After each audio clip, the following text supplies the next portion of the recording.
May update sa ginagawa natin. Ito. Pinalinisan ko yung rain shoot na kanina sobrang nagmamantikayan. Ito tayo sa bubong. Ayun yung bubong bagong palit na yan. Ito yung ginawa natin dito. Dati may gate pa to eh. Binaklas namin yan. Pagkasintada na kami dito. Dito din sa loob. Ayan. Naglagay tayong gripo. Tapos dito cut basing. Ayan. Papapulitis natin to. Ito glass to eh. Exhaust. Ito yung wiring natin. Hindi pa tapos eh. Papatiles din natin to. Ito yung nabasa ng pagkain. Ito wala pa.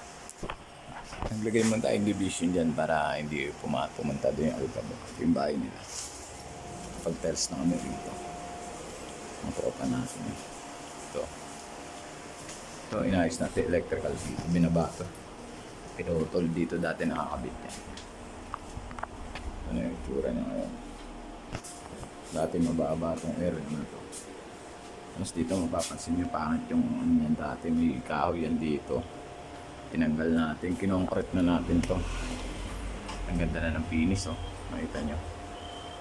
Yan oh. Talagang pinulido natin yan. Ito papatiles ko na rin. Pwede na to eh. Para uniform. Pagdating naman dito, ito yung mga nandito sa side na to.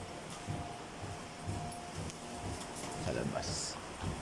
Headers, hindi pa natanggal yan. Napatanggal ko na rin yan. Kabit dito ng saksakan para sa kakabit na CCTV.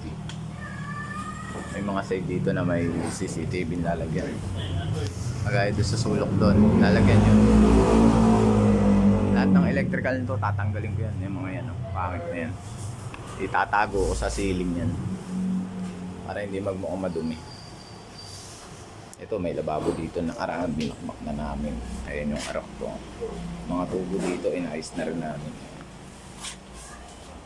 Yan, may abang na yan. May lababo dito ng arangan eh. Ayun, wala na. Ito yung mga tiles natin sa floor. Black.